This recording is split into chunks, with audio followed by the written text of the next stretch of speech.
What happened when Bianca and Daniel attempted to do a bit of adulting?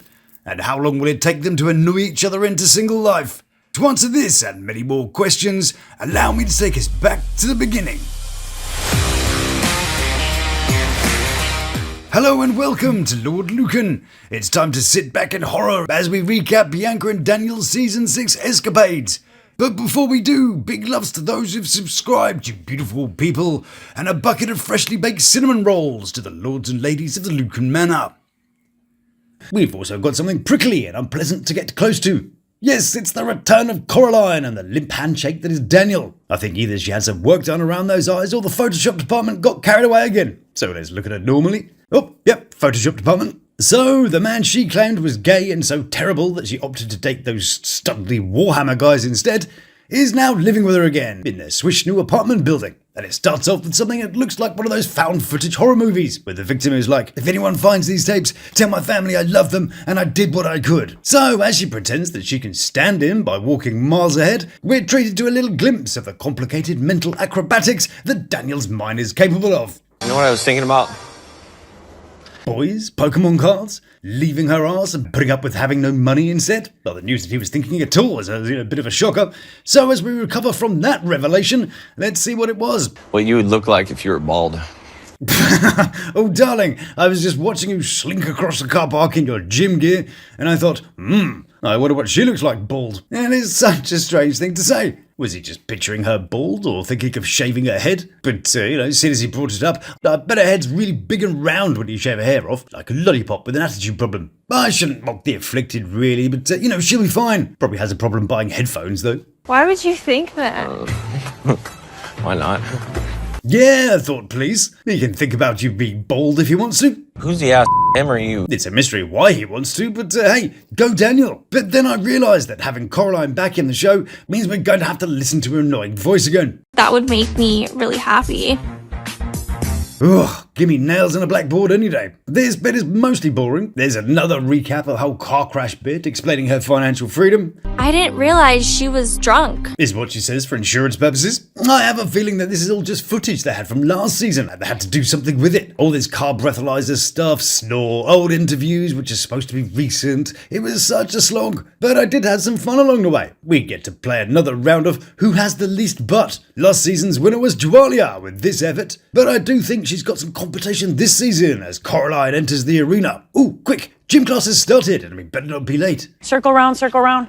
Half a circle, there's only sort of three of you. They could do like a triangle, or maybe a half-decent line. But this place is a special gym for recovering addicts and recently released. So as part of that, everyone is encouraged to share what they've achieved by being there. This guy, who appears from like nowhere, talks about how he's doing less murdering now, and stuff like that. I mean, that's a good thing. Yeah, right. That's a real good thing. Yeah. Dan talks about his addiction. I discovered that I can adapt You and can overcome. adapt. Yeah. And to make sure she gets attention too, Coraline pipes up. Bianca. Yeah, I'm recently sober. Yeah, that's a bit like telling them he went to jail for jaywalking. The real answer was, well, I'm here to support my man, and I'm dealing with some drinking behaviours that I need to correct. But no, she goes with the idea that she's just as much as an addict as the rest of the people around her. I stopped drinking because of Daniel. I didn't want him in that environment. Bollocks.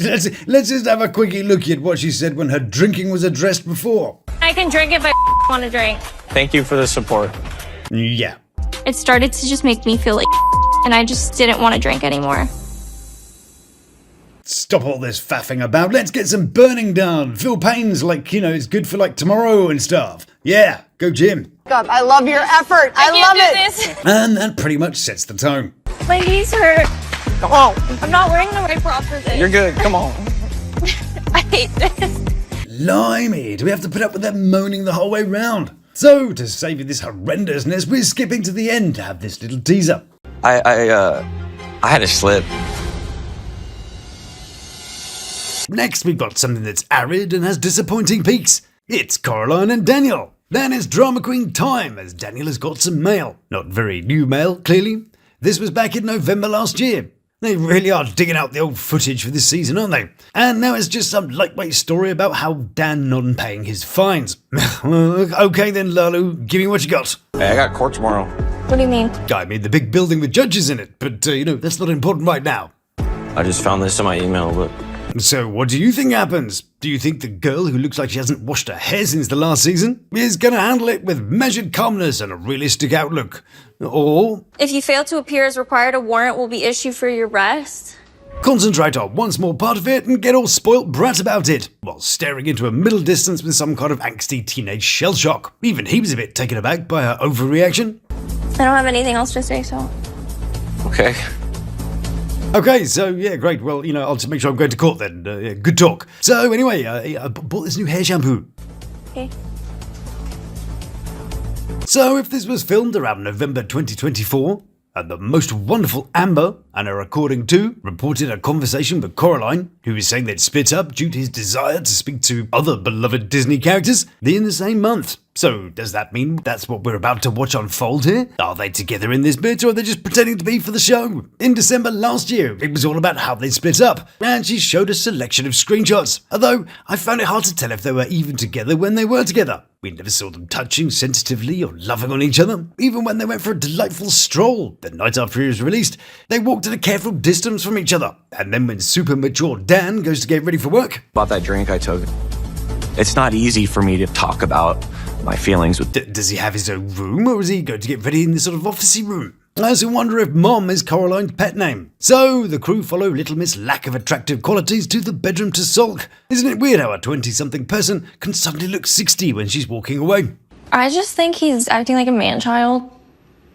Says the woman child who's sulking in bed, worrying about something that hasn't happened yet. But in her world, she's the victim, and Dan's being all deceptive and dastardly, even though, at this particular point in time, she's not really got much proof of anything. But I can't even, begin to comprehend what or why. Why? I know. Maybe how could he not be into you with all your qualities? Maybe it's because living with you is probably like living with a bigger, older, bitter sister. Maybe, just maybe, it's because you're mostly unlikable. But I'm just sort of brainstorming here. It just makes no sense to me. It's very confusing. Yeah, of course. Yeah. And that reverse symbol sound tells us there's another incoming couple. Back to Coraline. Ugh, she's so boring. She does, however, show us her pussy this time, though. Cat, of course. He's been treating me like trash, and honestly, I don't deserve that. No one cares, and we've got a Scottsdale to get to. And this week, I've not got a silly comment to make about the similarities between Coraline and a cactus. So, she gets a call. Bye. Hello. Hi there, I'm Lawd Lukan, some guy who makes videos for the YouTubes. Can you hear me okay? I'm across the puddle in England. Yeah, I can hear you. Has Daniel managed to have a word about that hair of yours? No, he's not speaking to me, so I didn't know any of this. Okay, cool. We found this thing called shampoo. Have you heard of it? Yeah, we thought maybe if you apply it to your scalp, it might make you less sort of, used looking. Have you and your hair fallen out? We were completely fine. I see, yeah. Well, the viewers and I have noticed that it could be a bit nicer. Has anyone ever mentioned it before? It's just out of nowhere. It's just train wreck, so. Okay, cool. So shampoo, yeah, put it on your shopping list, okay? Mm-hmm. Okay. So you go get that shit sorted, all right? All right. Cool, okay, good talking to you. You too, bye. And straight after that amazing phone call, she immediately got a call from Dan's PO, apparently, who dropped the news that Dan wouldn't be coming back from court, which is kind of good and bad news, isn't it? Depending on your angle. From Dan's point of view, he's not got a whining in his ear all night about whatever it was that meant something at that particular point in time. But Coraline's about to demonstrate a bit of drama by getting all upset, kind of. Please stop filming me. This is private, and I'm not trying to be rude to you. I know it's your job, but please. Yeah, okay. Well, if I didn't want to be filmed, I wouldn't walk towards the crew saying, "Oh, please don't film me." As if a cameraman worth his salt would actually stop filming this little pouting episode. I imagine from her angle, the cameraman sort of looked a little bit like this. Do you know what really makes a cry storm off maneuver more convincing? If the person makes crying sounds and is actually doing a bit of crying. Stop. I'm just over. So, she goes off on a whirlwind, moving the GoPros about. Oh, Dave's gonna have to set that up again now. She was quite gentle with the mic and battery though. Chucked it quite gently on the wall. If you're gonna chuck it, you may as well give it a bit of oomph. But for every mic drop moment, just think of the poor sound guy wincing in the boob. Yeah, you look cool dropping a mic or two, but Steven Sound doesn't think so, putting dents in his equipment. We'll find out something and something about stuff and mostly who cares later on. I interrupt that lovely moment to bring you the horror, which is Bianca and Daniel section. After Coraline blew up because she thought a man wasn't coming back from jail, she speaks to Daniel on the phone. You sound like you got arrested in a good space right now. Yeah, she does. We can see it. You probably want to stay wherever it is that you are right now. So, the upshot is that Daniel had decided to stay at a hotel overnight because he's scared of driving home, apparently. It's a long drive home, you know, and just got a little late and I get nervous driving at night, so I decided to stay for it.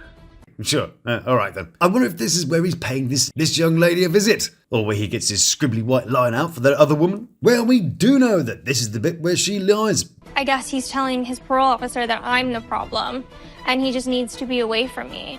And why would she think that? Well, in a recent Facebook post, she blames it squarely on Daniel. The PO said that he, Daniel, had been telling her that they were fighting. What? So Daniel told on himself to his PO, making his situation untenable. Really? Let's just grab a little hang on a second as we rerun the Coraline, happily telling the PO all about it. Like, we were completely fine. And then it's just out of nowhere, it's just like train wreck. Because she felt that the PO, of all people, was the person to whine and try to get attention and sympathy from. She goes on to say, "We've been broken up for a year and I have a new boyfriend as of the last 6 months. LMFAO, light my fucking ass on fire." Oh, which poor SOB has that unenviable task. But then K.A. Johnson said, he, so kind of, needs to leave this dumber than a rock nutcase. Good job, Johnson. But to show how tone deaf and narcissistic Coraline is, she thought the commenter was talking about Daniel. Don't worry, I broke up with him. Just keep watching. Yeah. No, he was telling the fitness woman about how difficult you were to live with. It was you that told the PO. Do I need to rerun that clip again? But it doesn't matter what we think, of course, because in Coraline's world... I'm doing no wrong. But what if Coraline isn't half of the problem? What if Daniel's PO isn't actually Daniel's PO? What if it was just another woman who was just assisting Daniel's escape? What if the PO was one of those shady people from the network? Like the mystery woman who turned up in Amani's DMs? Or the mystery woman who contacted Ashley? That would certainly explain why Daniel didn't know his PO had called Coraline. Why are you telling your parole officer our business and like our life and our problems? And then it's just out of nowhere, it's just like train wreck. Because why would a PO call your girlfriend to let them know you're staying in a hotel? It's not their job to organise your social calendar. If an ex-con asked a PO to call their girlfriend to tell them where they were staying that night, they'd tell you to call them yourself. Do you think they're your secretary or something? Plus the fact that the call just happened to come in perfect time when they were filming that part. That was convenient. And then Daniel told Coraline himself, like she didn't already know. Very strange. But whatever the case, I'm smelling some creative license going on here. I just want to sleep. It's Coraline and Daniel. But before we see what's happening here, you may recall I mentioned that she's bragging about a new boyfriend online. And would you like to see the hunk himself? Well, here he is. He does look like he's in good shape, probably a manual worker. Coraline can't pose for shit. I mean, that's not how you do the leg bit. Turn your toe to the camera to elongate the leg and bend slightly at the hip to gain dynamic. So, yeah, this is the next guy who has to listen to a whinge about something dramatic all day. Good job. Daniel, meanwhile, is at the pub with his friends, pretending like it's Coraline's fault that he wants to drink. Well, I would say that's him letting himself drink, really, and Coraline is just convenient to blame. Yes, she's annoying. Yes, that voice grates on me. Yes, she's immature, but she's not the one putting the glass in his hand. Can I get a Long Island? Cool, thank you.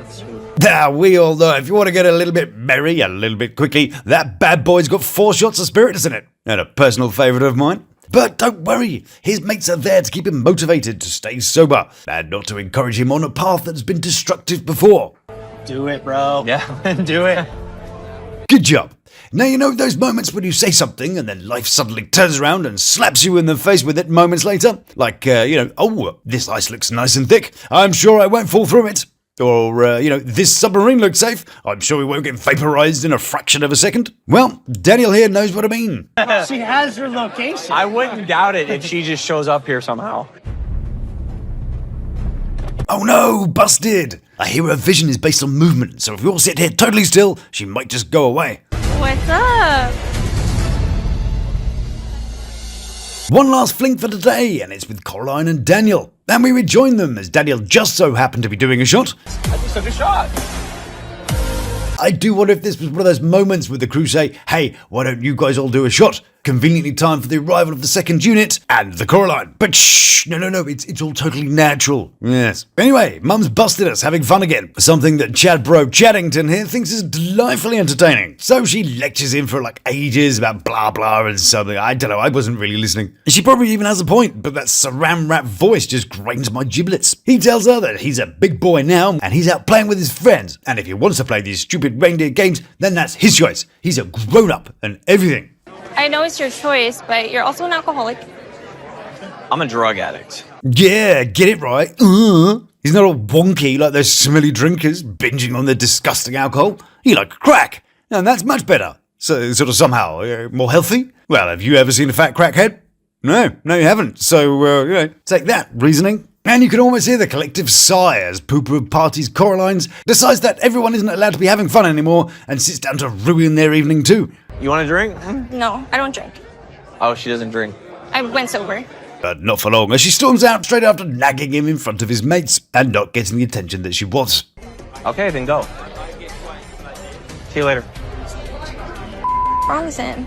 I feel overwhelmed. And yes, I know he's in the wrong too. I should recognise that for some point, I suppose. But that's no fun. Daniel is a bit of a wonder though sometimes, isn't he? In a previous episode, he wondered what Coraline would look like bald.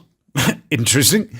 And this week, he's going to amaze us with an extended egg analogy. Voila. Like all her eggs are in my basket, but these eggs are cracked and they're leaking out yolk. Gross. Perhaps he's telling us that Coraline is incontinent, or maybe he's saying that if life gives you Coralines, make omelettes. Now I have a feeling that Daniel might be a little bit worse for wear, as he manages to forget he's holding his dinner. Oh. What is that? It looks like some sort of onion or potato. Who takes potato home? If you have like a burger or something super tasty, yeah, cool. Give me a box for some late night snacking. But no, not whatever that is. Why would you want to take that home? Anyway, after having a few shots, some lager, and a Long Island iced tea, I'm not entirely sure if Daniel is making more or less sense than he did when he was sober. Here's a line. Here's you over here, and here's me over here. Okay, so the booze seems to have loosened Daniel's floodgates a touch, and now he's on a roll. He's decided this is the perfect time to tell Coraline exactly what he thinks of her. Oh, but hold on a second, I just grabbed my popcorn. I've been waiting for this. You don't cook, you don't clean, unless I tell you, you gotta do some. Don't do anything, bitch. Oh, now that was cathartic, wasn't it? You could see the weeks of whinging immature self-obsession peeling away as he got up a head of steam. And he really meant the word bitch at the end too, didn't he? Bitch. Well, I guess if you're going to go for it, you might as well blow the bloody doors off while you're there. I mean, don't hold back, Daniel, son. You call me bitch? I just called you a bitch, yes. I so thought gonna have him. Then off he goes, doing some fun hand actions as he tears a few strips off of Caroline's no-butt, culminating in her pulling over. And him getting the fudge out of Rog. Yeah, and when he does, it sounds like he's got a little engine. Speaking of things that are better off left in the bathroom, we've got some more Coraline and Daniel to get those bowels moving. And when we saw them last, Daniel was having a lovely time, waving his hands about, getting all boisterous, and telling Coraline what he thinks of her. I was having a lovely time too, but all good things come to an end as he ended up storming off. All she does is just complain about everything. I don't know what to do. Well, what he did do was walk home, where he could get another dose of her moaning about everything. What's up?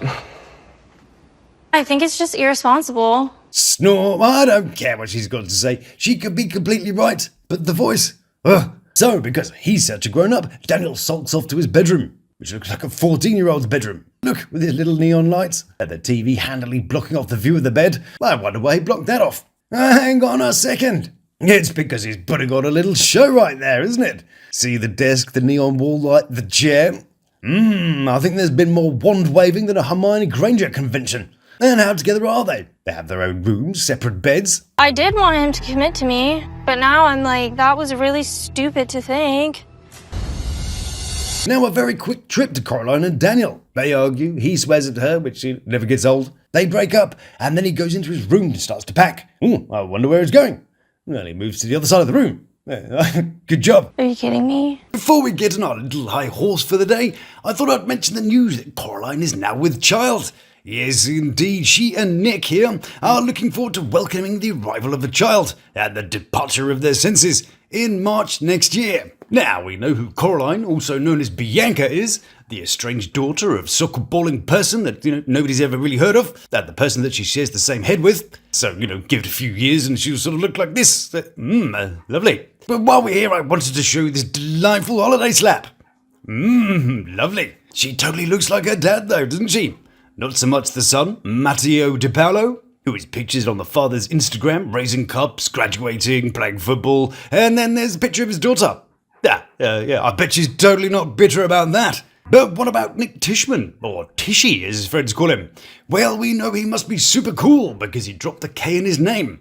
Which could mean he's a Crip, because Crips never spell words with the CK, because CK means Crip killer. Hence those jolly Crips spell the word black as black. Or if you're a Blood, you try not to spell words with a C. So Bloods from Compton spell it Bompton. He even throws the signs with his left hand. Either that or it's the notorious Chocka Shocka sign. 2 in the pink, 1 in the etc, etc. But then she's wearing CK slides. Oh, now it's a bit like Romeo and Juliet. He was a Crip, she was a Blood. He loved her against the rules and she loved herself too. Anyway, first I've got to mention that this man has recently lost his mother to kidney cancer.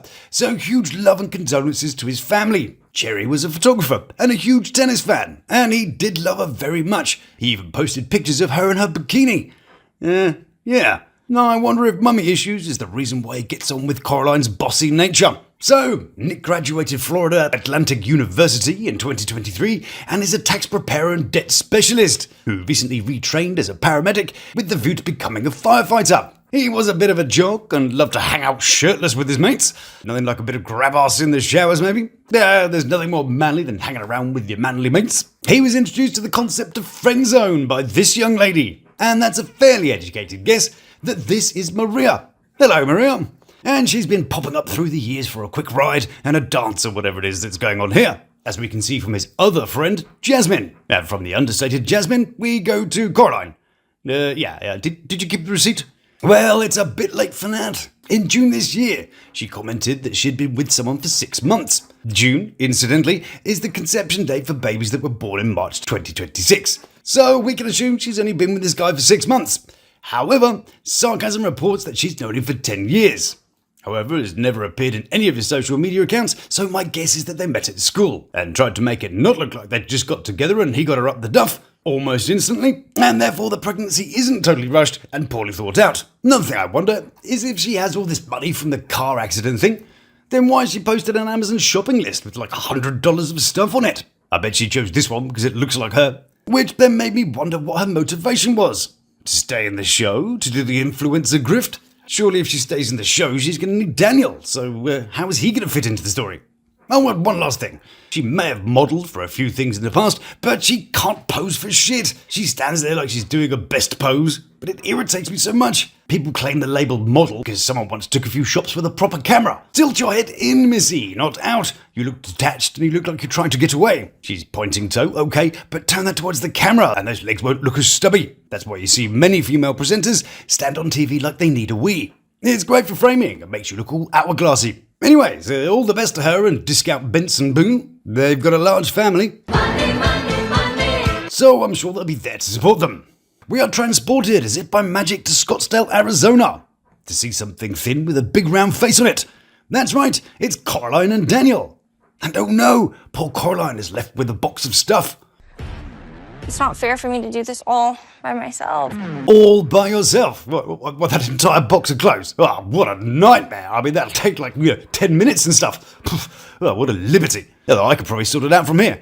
Bra and panties, Daniel top. There you go, sorted. Vaguely on this subject, here's a true Am I the Arsehole story. My ex once left me with a whole bag of clothes and underwear at my house after deciding to cheat on me. So I took a sharp implement and I got the crotch out of every item and returned him to them. I thought if she'd like to be an easy access kind of girl, then she deserved an easy access kind of wardrobe. But the one thing I didn't do, that most of these lalus do, was to take her back when it didn't work out for her and the other guy. Anyways, Coraline, who is so mature she uses squishmallows as pillows, has broken up with limp-wristed Daniel, who's off to see his friend Gator to talk about stuff. How's the love life going? How do you think my love life is going? I imagine it was a lot like it was pre-argument. More starfish than a Patrick convention. I mean, I might be wrong. Maybe she's got more moves than Zillow. But there's something about her that says, get on with it and try not to make a mess. If you notice, a load of Lalus brag about their first night together. So and Troy, for example, claimed 5 super-duper amazing times. The fraudulent Scarrer and Keith had their little minds and other appendages blown. But not one word from these two. Nope. No, oops, I'll need to apologise to the neighbours tomorrow, or wow, that was surprisingly adequate. Nope, nothing at all. Anybody who's messaging a prisoner that's that young and is willing to move across the country for him obviously has some issues. I think she was looking for a bad boy to piss daddy off myself, and I agree with Potato. She's got more issues than Vogue. And even when Daniel puts on his super mature "no girls allowed" sign on his bedroom door, she still wants to come into Daniel's man cave. She don't even knock, bro. She just walks in and lays on my bed like, oh, this isn't comfortable. You should come back to the bed. No, I'll never get bored with the Coraline impression. Oh, this isn't comfortable. You should come back to the bed. Good job. Also doing an impression of a delusional child is Coraline, who thinks that he totally still loves her. Like, he would have left if he really didn't want to be with me. That's truly what I think. Nope. The only thing he wants from you is a roof that you've got over that big round head. So unless your hoo-ha has some kind of waterproofing properties, I'd say that ship has sailed. I don't want to wait on a man. Says the girl who chose to wait for her prisoner. Now there's other things that are consistent throughout the seasons of Lalu. Cheaters gonna cheat, thieves are gonna thief, and your friends are gonna drop you face first into the shit. How did the swiping on Tinder go last night? Tinder. Yeah, alright, Muffin. Trying the old, huh? What? Tinder who routine? There are some people online who might suggest he's more of a grinder type of guy. But I don't think he's a friend of Dorothy's. He clearly finds ladies quite exciting, shall we say. And given the producer's record of hiring in extras to do these little bit parts, I do wonder if they sent a honey trap to make sure he found someone. Is that what you said you were doing? No. I like Potato. He's got his big old stirry spoon out and he's not afraid to use it. What are you doing, bro? You. So Daniel tries to sanitize the concept. There's a couple women that I've been talking to online, on social media. There are a few girls online that he's been flashing his pink sausage at, more like. But does Tinder count as social media? Suppose there are some similarities. Facebook, for example, is there for stuff like booking a facial or getting a new cat. And Tinder is, where you can book a facial and get a new pussy. Back to Coraline and Daniel. Yes, sorry about that. And have you seen how far forward she sits in the car? I'm on the way. And I think she's got an average speed of like 10 miles an hour as all the cars seem to be zooming past. So the plan this evening is for her and Daniel to have a dinner and a chat. Now, how can you tell me when a man really couldn't care less about you by just looking? I picked this restaurant. Nailed it. A grand total of 0 fucks given here, I believe. So, he chose armpits this evening. I hope that oniony fragrance is coming from the kitchen. And what did she go for in the fashion department? Well, she's opted for the figure-hugging gym gear to get his pulse racing. Yeah, that's, yeah. Now, she might be a -1 on the excitement scale, but at least she didn't say seated when the lady came to the table. Daniel. And how about that eternal question? The whodunit of relationships? Well, Coraline asks why they broke up. I don't really know you until I live with you, and now that I've lived and known who you are, I do not want to marry you. Okay, that's pretty damn clear, direct, but true. But why? Because, like he said, he lived with you and found out you were repulsive. Is that clearer? But why? This. And victims do as victims does. When he asked her why she isn't the woman he met online, motivated, goal-orientated, marginally attractive, she brings it back to her favourite sub-story. Like, I got into a car accident and almost died. Okay, yes, that is bad. I would have felt for her and the family at the time. She went through tough times, sure, but to use it as an excuse as to why you're lazy and lackluster, she was pretty damn lucky that all she got was this scar. But now her accident is a shield against being held responsible for her attitude. I don't know. Like Savannah from previous season. Acts like a total bitch until her behaviour gets checked. Then it's all, oh, I had this daughter once and I didn't fight for her and, blah, blah, blah. And what of Daniel? He isn't innocent, of course. He's gone about it in the least gentlemanly way possible. And perhaps owes Coraline some honesty. Because I thought it'd be easier without parole to go to a halfway house. Are you serious? Which initially I thought she was pretty stupid for saying. I can't tell if you're being serious or not. But then the face, is he being serious? Is he joking or just enjoying being an arsehole? No, I'm not a Coraline fan, but let's remember that her crimes are just being really annoying, bossy and immature. and therefore we don't need to keep kicking the poor puppy just because it wasn't a pedigree. In Scottsdale, Arizona, it's a full moon, and Caroline and Daniel are finalising the details of their breakup. The bone of contention is the flat, and who gets custody of it? Daniel wants her to go, and she thinks he should go. So she rummages around for a threat to make him think twice.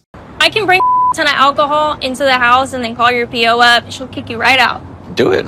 Aside from that pesky film crew having recorded everything you said, that is what legal people called falsifying evidence, obstruction of justice, retaliation, and if he lost his liberty because of it, it would also be a civil rights violation. So, go ahead. See how that works out for you. But nah, she doesn't see it as dishonest. Because that's dishonest. It's not dishonest. That's my problem with you. Which annoys Daniel to the point of storming off. Kiss my ass. Bitch, dude. Drama. Ooh, that reminds me of that song from the other season. Drama queen. I like to drink. Rude. You don't have anything. Drama queen. Sticking it in, you know? Rude. I can have a little more time. So, no little goodbye trip around the bedroom? No one for luck? I wonder what naughty time with Caroline was like. Just a sour taste in my mouth now. 3 days later, and while Daniel's doing an interview, Caroline's been doing a little research in his room. And what did she find?